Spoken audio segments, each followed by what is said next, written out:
Hello friends, मी Vishakha. Global online मराठीमध्ये आपल्या सर्वांचं स्वागत आहे. आजच्या सेशनमध्ये आपल्याला सावित्रीबाई फुले पुणे विद्यापीठ पेठ 2022 साठी रिसर्च मेथॉलॉजीचा स्टडी करायचा आहे. संशोधन कार्यप्रणालीचा अभ्यास करायचा आहे.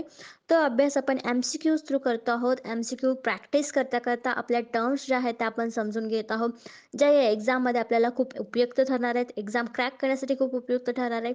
ज्याचं हे आजचं आपलं 9वं लेक्चर आहे. ऑलरेडी 8 लेक्चर्स कंप्लीट झालेले आहेत रिसर्च मेथॉलॉजीवरचे. चला तर सुरू करूयाच्या सेशनला.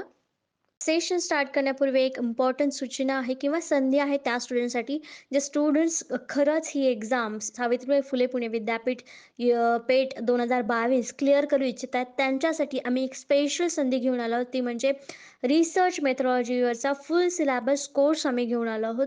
जसं की आपल्याला माहिती आहे, पेपर 1 आणि पेपर 2 असे 2 पार्टमध्ये ही एक्झाम असणार आहे 100 मार्क्सची, ज्याच्यामध्ये 50% सिलेबस हा पूर्णपणे रिसर्च मेथॉलॉजीवरचा आहे. सो त्यासाठी हा फुल कोर्स जो आहे स्पेशली ऑन रिसर्च मेथॉलॉजी आम्ही घेऊन आलो आहोत. ज्या कोर्समध्ये तुम्हाला मिळणार आहेत full syllabus notes, full syllabus video lectures plus live lectures for research methodology, then full syllabus mock test आणि 1500 प्लस MCQ PDF तुम्हाला मिळणार आहे प्रॅक्टिससाठी. म्हणजे संपूर्ण अभ्यास तुमचा याच्यामध्ये कव्हर केला जाणार आहे रिसर्च मेथॉलॉजीचा. या कोर्सची फीस आहे ₹599 आणि इकडे दिलेल्या व्हॉट्सअप नंबरवरती तुम्ही मेसेज करून लगेचच कोर्सला जॉईन होऊ शकता आणि 100% सिलेक्शनची गॅरंटी मिळवू शकता. करतो ज्याच्यामध्ये basic terms and types of research theory, concept, construct, fact, independent and dependence variable यावरती MCQs बघणार आहोत. या टॉपिकवरती MCQs बघणार आहोत आणि त्यातल्या कन्सेप्ट ज्या आहेत त्या समजावून घेणार आहोत. आजचा पहिला प्रश्न आहे, रिसर्च इज संशोधन आहे. काय आहे? ऑप्शन्सपैकी आपल्याला सांगायचं की रिसर्च म्हणजे काय आहे किंवा रिसर्च काय आहे. ऑप्शन्स आहेत, सर्चिंग अगेन अँड अगेन, पुन्हा पुन्हा शोधत आहे. Finding solution to any problem, कोणत्याही समस्येवर तोडगा काढणे म्हणजे research. Working in a scientific way to search for the truth of any problem, कोणत्याही समस्येचे सत्य शोधण्यासाठी वैज्ञानिक मार्गाने कार्य करणे म्हणजे research. None of the above, वरीलपैकी काहीही नाही. तर रिसर्चमध्ये यापैकी कुठला आन्सर आणि कुठलं ऑप्शन जे आहे ते आपल्याला मोस्ट रिलेव्हंट वाटतं आहे किंवा मोस्ट करेक्ट वाटतं आहे रिसर्चसाठीची डेफिनेशन आपण त्याला बोलू शकतो. त्याच्यामध्ये करेक्ट आन्सर आहे C, working in a scientific way to search for truth of any problem.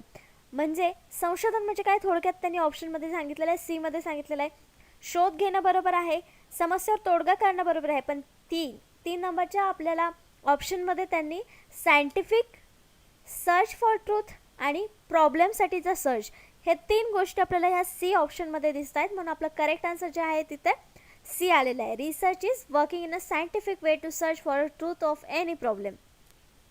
तर रिसर्च म्हणजे अजून काय म्हणू शकतो आपण, रिसर्च म्हणजे काय? Research is a define as the creation of new knowledge and or the use of existing knowledge in a new and creative way. तर त्यांनी काय म्हटलेलं आहे, रिसर्च म्हणजे डिफाईन असं करू शकतो आपण की नवीन नॉलेज क्रिएट करण्याची एक पद्धत आहे किंवा जे आपल्याकडे नॉलेज आहे त्याला वापरून आपण काहीतरी क्रिएटिव्ह बनवण्यासाठीचा एक वे आहे, मार्ग आहे. So as to generate a new concept, म्हणजे नवीन कन्सेप्ट, नवीन संकल्पना तयार करण्यासाठी. मेथोडॉलॉजीज म्हणजे पद्धती तयार करण्यासाठी. अंडरस्टँडिंग्स म्हणजे विचार किंवा समज जे आहेत ते करण्यासाठी ह्या सगळ्या उपयोग येतात रिसर्च. दिस कुड include synthesis and analysis of previous research to the extent that it leads to new and creative outcomes. तर हे कशासाठी आपल्याला उपयोग येतं की नवीन क्रिएटिव्ह आउटकम्स आपल्याला मिळण्यासाठी उपयोग येतात हे रिसर्च. भलेही ते आधीच्या नॉलेजमधून आलेलं असो किंवा नवीन नॉलेज त्याच्यामधून बाहेर आलेलं असो. अशा प्रकारे आपण रिसर्च डिफाईन करू शकतो एकदम सिम्पल लँग्वेजमध्ये. म्हणजे त्याच्यामध्ये कुठल्याही शास्त्रज्ञाची व्याख्या न टाकता आपल्याला जर रिसर्चची व्याख्या करायची असेल तर अशा प्रकारे आपण ही व्याख्या करू शकतो रिसर्चची. नेक्स्ट क्वेश्चन आहे second number. A common test in research demands much priority on, संशोधनातील सामान्य चाचणीला जास्त प्राधान्य मिळण्याची मागणी केली जाते. म्हणजे कुठलीही चाचणी असो, संशोधनामध्ये कुठलीही चाचणी घ्यायची असेल तर त्याच्यामध्ये कुठले गुण असले पाहिजेत किंवा कुठली मागणी आहे की जे असेल तरच आपले संशोधनाची चाचणी योग्य असेल आणि विश्वासार्ह असेल. तर ऑप्शन्स दिले आहेत, रिलायबिलिटी म्हणजे विश्वसनीयता, युजेबिलिटी म्हणजे उपयोगिता, ऑब्जेक्टिव्हिटी म्हणजे वस्तुस्थिती आणि D all of the above, वरील सर्व. तर मेन गोष्ट अशी कुठली आहे ऑप्शन्समध्ये दिलेल्यापैकी? तर इथे विश्वसनीयता देखील पाहिजे आपल्याला, त्याची उपयोगिता देखील पाहिजे, वस्तुस्थिती देखील त्याच्यामधून कळाली पाहिजे. म्हणजे तिन्ही ज्या गोष्टी आहेत त्या आपल्याला इथे आवश्यक दिसतात. म्हणजे कॉमन टेस्टमध्ये आपल्याला ह्या तिन्ही गोष्टींची मागणी केली तरच आपली जी टेस्ट आहे रिसर्चमधली ती एकदम चांगल्या प्रकारे रिझल्ट देईल. मग आपलं इथं करेक्ट आन्सर काय यायला पाहिजे? D, all of the above. वरील सर्व हे रिलायबिलिटी, युजेबिलिटी आणि ऑब्जेक्टिव्हिटी हे तिन्ही गोष्टी आपल्याला रिसर्चमध्ये डिमांडमध्ये असतात किंवा प्रायोरिटी बेसवरती असतात. रिसर्चमध्ये जसे ऑब्जेक्टिव्स असतात किंवा त्याचे गुण जे असतात ते त्याच्यावरतीच आपण टेस्टमधले प्रायोरिटीज ठरवत असतो. तर आपण अजून काय ऑब्जेक्टिव्स आहेत रिसर्च प्रोजेक्टचे ते बघूयात. The objectives of research project summarize what is to be achieved by the study. Objective काय असतं की जे आपल्याला स्टडीमधून काय मिळवायचं आहे ते समराईज केलेलं असतं ऑब्जेक्टिव्समध्ये. Research objective should be relevant, feasible, logical, observable, unique, vocal and measurable. म्हणजेच त्यांनी काय सांगितलं आहे, रिलिव्हंट म्हणजे संबंधित असलं पाहिजे, फिजिबल म्हणजे व्यवहारी असलं पाहिजे, लॉजिकल तार्किक असलं पाहिजे, ऑब्झर्वेबल म्हणजे निरीक्षण करण्याजोगं असलं पाहिजे आणि युनिकेबल म्हणजे वेगळं काहीतरी असलं पाहिजे आणि मेजरेबल म्हणजे मापता येण्यासारखं देखील ते असलं पाहिजे. Objective is a purpose that can be reasonably achieved within the expected time frame and with the available resources. तर ऑब्जेक्टिव्ह आपण काय करतो, जे आपल्याला सहजासहजी मिळवता येतील आणि आपल्या टाईम फ्रेममध्ये ते मिळवता येतील असे ऑब्जेक्टिव्स असले पाहिजे आपल्या रिसर्च प्रोजेक्टचे. म्हणजे त्याच्यातून आपल्याला रिसोर्स जे आहेत ते सुद्धा अवेलेबल असले पाहिजेत, तेव्हाच ते आपण ऑब्जेक्टिव्स ठेवू शकतो समोर. रिलायबिलिटी, युजेबिलिटी आणि ऑब्जेक्टिव्हिटी हे एम पण आहेत आपल्या आणि ऑब्जेक्टिव्ह तर आहेच, हे तर आपल्या प्रोजेक्टमध्ये रिसर्च प्रोजेक्टमध्ये असलेच पाहिजेत, पण ते प्रायोरिटी बेसवर असतात. हे बाकीचे जे आहेत ते आपला रिसर्च चांगला होण्यासाठी आपल्याला हे ऑब्जेक्टिव्स ठेवावे लागतात. नेक्स्ट क्वेश्चन आहे 3 नंबरचा. The essential qualities of researchers are. संशोधकाचे आवश्यक गुण कोणते आहेत? बेसिक लेवलवर जे संशोधकांचे गुण आवश्यक असतात रिसर्च करण्यासाठी ते कोणते आहेत? ऑप्शन्स आहेत स्पिरिट ऑफ फ्री एन्क्वायरी, मुक्त चौकशीचा आत्मा, Reliance on observation and evidence, निरीक्षण आणि पुरावा यावर रिलायन्स म्हणजे विश्वास, सिस्टमायझेशन ऑर थेअरायझिंग ऑफ नॉलेज, ज्ञानाचे सिस्टमायझेशन किंवा सिद्धांत, म्हणजे जे आपल्याकडे नॉलेज आहे त्याला सिस्टीममध्ये एका बांधणे, त्याला सिस्टमाइज करणे, आणि थेअरीज म्हणजे सिद्धांतमध्ये बांधणे, आणि D all of the above वरील सर्व. तर याचं करेक्ट आन्सर काय असायला पाहिजे? एखाद्या संशोधकाकडे हे तिन्ही गोष्टी असतील तर कसा संशोधक होईल? तो एकदम चांगला होईल. हे सगळ्याच गोष्टी असल्या तर संशोधक एकदम चांगला होणार आहे. म्हणजे आपला करेक्ट आन्सर देखील काय असणार आहे? D all of the above वरील सर्व गुण हे एका संशोधकामध्ये आवश्यक आहेत. कंपल्सरी असतील असावेच ही अट नाही आहे, पण हे तिन्ही गुण जर असतील एखाद्या संशोधकामध्ये तर नक्कीच जो रिसर्च असेल किंवा संशोधक असेल तो चांगली माहिती सगळ्यांसमोर आणेल, चांगला रिसर्च एक पुढे येईल जर या सगळ्या गुणांसोबत तो संशोधक असेल तर. म्हणून आपलं इथे करेक्ट आन्सर काय आलेलं आहे? D all of the above वरील सगळ्या गोष्टी, सगळे गुण हे संशोधकामध्ये आवश्यक आहेत. तर त्या व्यतिरिक्त अजून कुठल्या क्वालिटीज रिसर्चर्समध्ये असल्या पाहिजेत ते आपल्याला स्क्रीनवर दिसत आहेत. एक एक करून आपण बघूयात. एक आहे फ्रेंडली विथ रिस्पॉन्डंट, ज्यांच्याकडून आपण डेटा गोळा करतोय, त्यांच्याकडून आपण रिस्पॉन्स मागतोय, त्यांच्यासोबत हे वागणूक ही फ्रेंडली असली पाहिजे, फ्री असली पाहिजे. नंतर लिस्ट डिस्करेजमेंट असली पाहिजे, कमी निराशावादी तो असला पाहिजे. फ्री फ्रॉम प्रिज्युडिसाइज म्हणजे आपले जे पूर्वग्रह आहेत त्याच्यापासून तो दूर असला पाहिजे. त्याच्यामध्ये कुठल्याही प्रोजेक्ट करताना कुठल्याही विषयाबद्दल त्याचं पहिलं मत नसणं अपेक्षित आहे. कॅपॅसिटी ऑफ डेप्थ इन्फॉर्मेशन म्हणजे त्याच्यामध्ये क्षमता असली पाहिजे की डेप्थ म्हणजे खोलपर्यंतचं इन्फॉर्मेशन, माहिती आपल्याला मिळवता आली पाहिजे किंवा मिळवण्याची त्याच्यामध्ये धमक पाहिजे किंवा इच्छाशक्ती पाहिजे. ॲक्युरेसी म्हणजे परफेक्शन जे आहे ते त्या रिसर्चरमध्ये असलं पाहिजे किंवा ते परफेक्शन आणण्याची त्याच्यामध्ये क्षमता पाहिजे. ट्रुथफुल असला पाहिजे, रिसर्चर ट्रुथफुल का असला पाहिजे? आपला रिसर्च व्यवस्थित चांगला व्हावा किंवा खरं रिझल्ट जो आहे तो समोर येण्यासाठी रिसर्चर देखील ट्रुथफुल हवा. कीन ऑब्झर्वर म्हणजे तो एक योग्य किंवा चांगला निरीक्षक असावा. संशोधक कुठलाही असेल त्याला चांगलं ऑब्झर्वेशन करणं गरजेचं आहे. हा एक गुण आहे, तो खूप महत्त्वाचा आहे. त्यातूनच त्याचा रिसर्चचा विषय किंवा इन्फॉर्मेशन ही त्याला मिळत असते. केअरफुल इन लिसनिंग, जसं ऑब्झर्वेशन चांगलं पाहिजे तसं ऐकण्यामध्ये देखील तो चांगला पाहिजे. आपल्याला कधी कधी डेटा हा ऐकण्यामधून देखील मिळतो. आपण डेटा गोळा करताना ऐकतो सुद्धा आणि त्यातूनच डेटा गोळा करत असतो, म्हणून तो ऐकण्यामध्ये सुद्धा चांगला असला पाहिजे.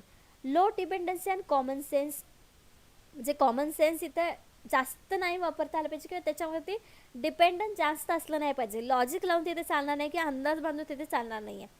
लिस्ट टाईम कन्झ्युमर, कमीत कमी टाईम वापर करणारा किंवा कमी वेळ लागला पाहिजे असा तो रिसर्चर पाहिजे. इकॉनॉमिकल पाहिजे, म्हणजे बऱ्यापैकी त्याच्याकडे पैसा असावा रिसर्च करताना किंवा लागणार आहे तेवढा तरी असावा.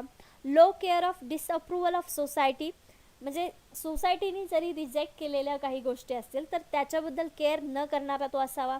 एक्सपर्ट इन सब्जेक्ट, जो सब्जेक्ट त्याने निवडला आहे त्याच्यामध्ये तो एक्सपर्ट असावा, तज्ज्ञ असावा.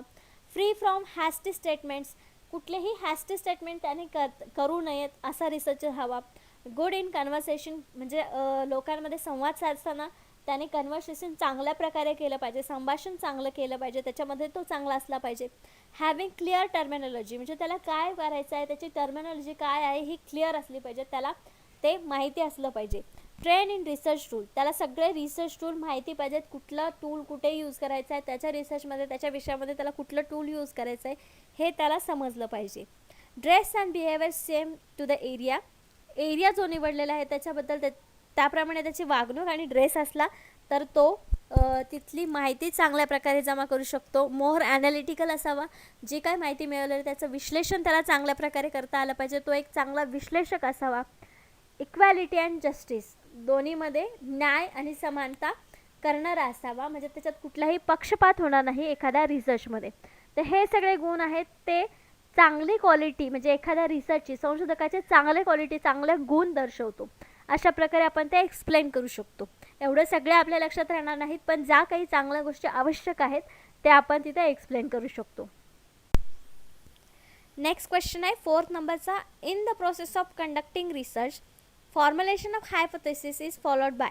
हायपोथेसिसचे फॉर्म्युलेशन, हायपोथेसिस तयार करणं हे संशोधन करण्याची प्रक्रिया त्यानंतर केली जाते. कशानंतर केली जाते हे आपल्याला सांगायचं आहे. ऑप्शन्स आहेत statements of objectives, analysis of data, selection of research tools and collection of data.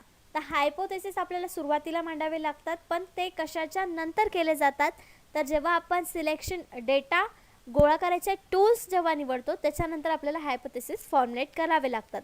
मग इथे आपलं करेक्ट आन्सर काय असणार आहे? C, selection of research tools. संशोधन साधनांची निवड केल्यानंतर हायपोथेसिस फॉर्म्युलेशन होतं. ही एक प्रोसेस आहे जी आपण रिसर्च कंडक्ट करताना करतो. ती प्रोसेस काय आपण कशी आहे ते बघूया. तर इथे काय आपल्याला स्टेप्स दिसत आहेत ज्या रिसर्च करताना आपल्याला फॉलो करायच्या असतात.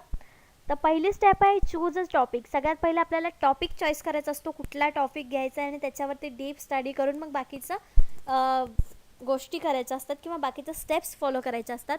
सेकंड स्टेप्समध्ये कलेक्ट बॅकग्राऊंड इन्फॉर्मेशन, म्हणजे त्याच्याबद्दल कोणी काही आधी लिहिलेलं आहे का, त्याच्यावर काही लिखाण झालेलं आहे का याच्याबद्दल करायचं असतं. नंतर ऑर्गनाइज इन्फॉर्मेशन अँड सायटेशन, जी काही इन्फॉर्मेशन आहे आपण माहिती गोळा केलेली आहे त्याच्यामधून ऑर्गनाइज करायची असते माहिती. आणि जी माहिती आपण कलेक्ट करतो डेटा कलेक्शनमध्ये पद्धती कुठल्या कुठल्या वापरायच्या आहेत हे आपल्याला थर्ड स्टेपमध्ये करावं लागतं. त्याच्यामध्येच आपण हायपोथेसिस वगैरे रेडी करतो. आणि नंतर फोर्थ स्टेप असते की जी इन्फॉर्मेशन आपण मिळवलेली आहे त्याच्यामध्ये इन्फॉर्मेशन इव्हॅल्युएट करायची असते. राईट रिसर्च क्वेश्चन, जिथं क्वेश्चन आपण तयार करतो तो तिथे मांडायचा असतो नेमक्या ह्याच्यात ज्याचा आपण डेटा कलेक्ट करतो त्याच्यामध्ये.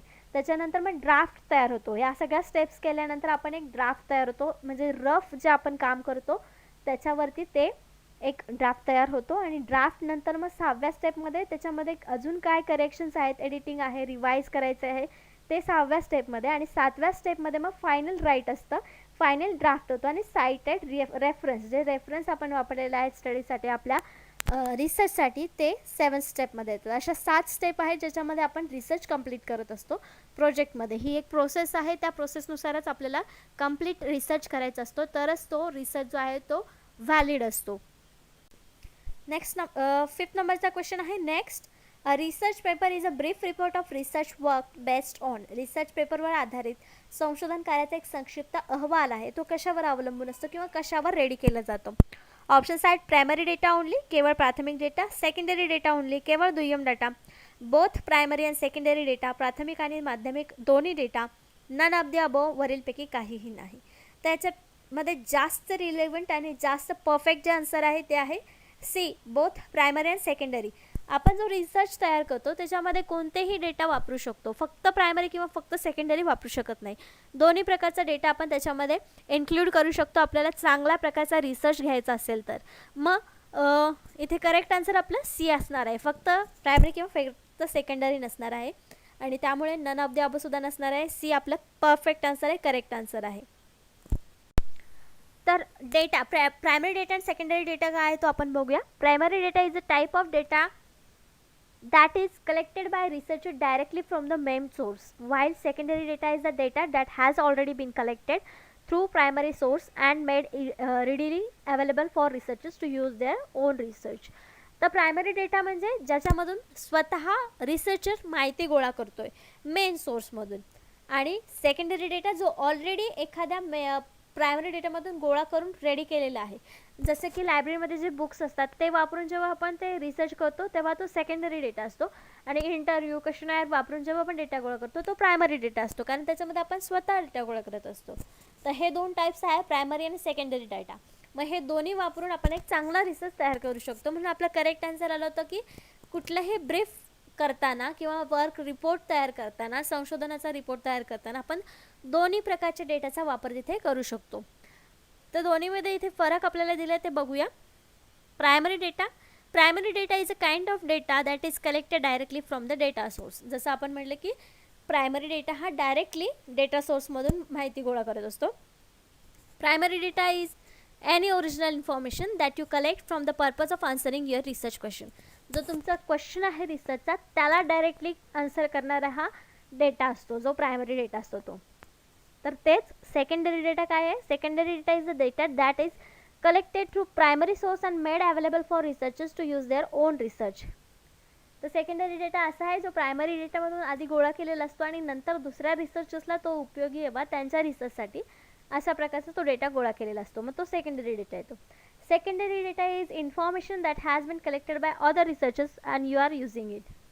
म्हणजे ऑलरेडी कुठल्या तरी संशोधकांनी तो गोळा केलेला असतो इन्फॉर्मेशन डेटा, आणि तो तुमच्या रिसर्चसाठी तुम्ही यूज करत असतात, त्याला आपण सेकंडरी डेटा बोलतो. तर अशा प्रकारचे हे दोन डेटा प्रकार आहेत. नेक्स्ट क्वेश्चन आहे 6 नंबरचा. An appropriate source to find out descriptive information is. वर्णनात्मक माहिती शोधण्यासाठी योग्य स्रोत कोणता आहे किंवा म्हणजे काय आहे. ऑप्शन्स आहेत बिब्लिओग्राफी, ग्रंथसंग्रह, डिरेक्टरी, निर्देशिका, एन्सायक्लोपीडिया, विश्वकोश आणि डिक्शनरी शब्दकोश. या सगळ्यांमध्येच आपल्याला वर्णनात्मक माहिती मिळू शकते, पण त्याचं प्रमाण कमी जास्त असतं. पण एक असं स्रोत आहे ज्याच्यामध्ये तुम्हाला खूप माहिती मिळते, खूप प्रमाणात माहिती मिळते, जो वर्णनात्मक स्रोत, माहितीचा स्रोत ज्याला आपण म्हणू शकतो. तो करेक्ट आन्सर आहे सी, एन्सायक्लोपीडिया विश्वकोश. हा आपणच नाही, जो रिसर्च करतो आहे तो प्रत्येकजण या प्रकारच्या किंवा या एन्सायक्लोपीडियाचा वापर आपल्या रिसर्चसाठी करत असतो, कारण हा एकमेव वर्णनात्मक माहिती शोधण्यासाठीचा मोठा स्रोत आहे. बाकी जे आहेत ते देखील त्यातून आपण माहिती मिळवतो, पण हा ऑनलाईन आणि इझिली अवेलेबल होणारा स्रोत आहे. म्हणून जास्ती करून बहुतेक करून रिसर्चर याला वापरतच असतात. Encyclopedias attempt to summarise knowledge in relatively short articles. म्हणजे जे काही नॉलेज आहे आपलं ते शॉर्ट आर्टिकल्समध्ये हे समराइज करतं, सारांश रूपात हे लिहितं. As well as providing basic overviews of topics and answer to simple facts. जे रिअल फॅक्ट्स आहेत, सत्य आहेत, त्याला साध्या भाषेमध्ये कन्वर्ट करून हे एन्सायक्लोपीडिया आपल्याला प्रोव्हाइड करत असतात. Encyclopaedia perform the function of providing context, in the other words identifying where the topic fits the overall theme of knowledge. तर जिथं आपल्याला नॉलेज पाहिजे असतं ते सगळं नॉलेज आपल्याला एन्सायक्लोपीडियावरती मिळतं. जे आपल्याला वर्ड्सच्या फॉर्ममध्ये पाहिजे असतं ते सगळं नॉलेज आपल्याला इथे एन्सायक्लोपीडियावर मिळतं, जे सगळ्या रिसर्चर्सला उपयोगी ठरतं किंवा जे स्टुडंट्स आहेत त्यांना देखील हे उपयोगी पडत असतं. नेक्स्ट क्वेश्चन आहे 7th नंबरचा. Controlled group is a term use in dash dash. नियंत्रित गट ही संज्ञा डॅश डॅशमध्ये वापरली जाते. कशामध्ये? ऑप्शन्स आहेत सर्वेक्षण संशोधन, हिस्टोरिकल रिसर्च ऐतिहासिक संशोधन, एक्सपेरिमेंटल रिसर्च प्रायोगिक संशोधन आणि डिस्क्रिप्टिव्ह रिसर्च वर्णनात्मक संशोधन. द कंट्रोल ग्रुप ही टर्म सी एक्सपेरिमेंटल रिसर्च प्रायोगिक संशोधन यामध्ये वापरली जाते. याचं करेक्ट आन्सर सी आहे, एक्सपेरिमेंटल रिसर्च. कसं? The control group is composed of participants who do not receive the experimental treatment. When conducting an experiment, these people are randomly assigned to be in this group. They also closely resemble to the participants who are the experimental group or the individuals who receive the treatment. The control group मध्ये जे elements असतात किंवा जे participants असतात ते experimental ट्रीटमेंटपासून दूर असतात. त्यांना एक्सपेरिमेंटल ट्रीटमेंट मिळत नाही. एक्सपेरिमेंट रिसर्चमध्येच हे कंट्रोल ग्रुप असतात, कारण त्यांना एक्सपेरिमेंटल ट्रीटमेंट मिळत नाही. एका लिमिटमध्येच त्यांना ठेवलं जातं. ते सगळ्यांना आपण कंट्रोल ग्रुप असं म्हणतो. म्हणजे सिलेक्ट झालेले आहेत ते पार्टिसिपंट तर आहेत त्या एक्सपेरिमेंटचे, त्या रिसर्चचे, पण त्यांना ती ट्रीटमेंट मिळणार नाही जे बाकीच्या पार्टिसिपंट्सला मिळणार आहेत. मग ते जे सोडलेले असतात, जे रँडम सिलेक्ट केलेले ग्रुप्स असतात ते कंट्रोल ग्रुप्स आहेत असं आपण म्हणू शकतो. नेक्स्ट क्वेश्चन आहे 8 नंबरचा. All research process start with. सर्व संशोधन प्रक्रिया सुरू होते कुठून? ऑप्शन्स आहेत हायपोथेसिस परिकल्पना, एक्सपेरिमेंट्स टू टेस्ट हायपोथेसिस गृहीतकपणाचे परीक्षण करण्यासाठी प्रयोग, सी ऑब्झर्वेशन निरीक्षण, D all of the above. तर याचं करेक्ट आन्सर आहे ते आहे सी ऑब्झर्वेशन निरीक्षण. निरीक्षणापासून सगळ्या संशोधनाची सुरुवात होते. कारण जेव्हा आपल्याला रिसर्च क्वेश्चन चॉईस करायचा असतो तेव्हा देखील आपल्याला ऑब्झर्वेशन करूनच तो क्वेश्चन, तो प्रॉब्लेम बघायचा असतो, चॉईस करायचा असतो, नंतरच त्यावरती रिसर्च सगळा सुरू होतो. म्हणून all research process start with observation. सर्व संशोधन प्रक्रिया निरीक्षणापासून सुरू होते. म्हणून आपलं करेक्ट आन्सर इथे सी आहे. तर ऑब्झर्वेशनचं महत्त्व काय आहे आपल्याला रिसर्चमध्ये? Observation provides the most accurate information about people, their task and their needs. म्हणजे लोकांबद्दल सगळी इन्फॉर्मेशन आपल्याला ऑब्झर्वेशनमधून मिळते. त्यांच्यासाठीचे टास्क, त्यांच्या गरजा कुठल्या कुठल्या आहेत. Since we are most interested in people's behavior, observing the most important of these activities because it provide most accurate information about people, their task and their needs.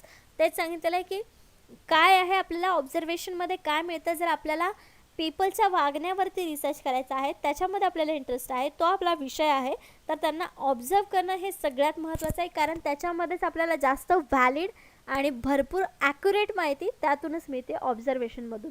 म्हणून ऑब्झर्वेशन ही सगळ्या प्रक्रियांची सुरुवात आहे रिसर्चमध्ये. रिसर्चमध्ये ऑब्झर्वेशनला खूप महत्त्व आहे असं आपण म्हणू शकतो. नेक्स्ट क्वेश्चन आहे 9th नंबरचा. The quality of research study is primarily assessed on. संशोधन अभ्यासाच्या गुणवत्तेचे प्रामुख्याने मूल्यांकन केले जाते. कशावरून मूल्यांकन केले जातं गुणवत्तेचं? ऑप्शन्स आहेत द प्लेस ऑफ पब्लिकेशन. पब्लिकेशनच्या स्थानावर आपण मूल्यांकन करतो का संशोधनाच्या अभ्यासाचं गुणवत्ता किती आहे त्याच्यामध्ये? नाही. The way in which the recommendation are implemented. ज्या मार्गाने शिफारसी लागू केल्या आहेत त्या. तर एखादा रिसर्च असा पण असू शकतो की त्याच्यात काहीच चांगला रिसर्च नाही आहे पण रिकमेंडेशन भरपूर दिलेले आहेत, मग तो चांगला रिसर्च असू शकतो का? नाही. मग आपलं हे सुद्धा ऑप्शन इथे चुकीचं आहे. ए बी ऑप्शन कट झालेला, तर सी आणि डी ऑप्शन बघायचं आहे. The rigour with which it was conducted. ज्या कठोरतेने ते आयोजित केले गेले आहे. D the number of times it's replicated. त्याची पुनरावृत्ती किती वेळा केली गेली आहे.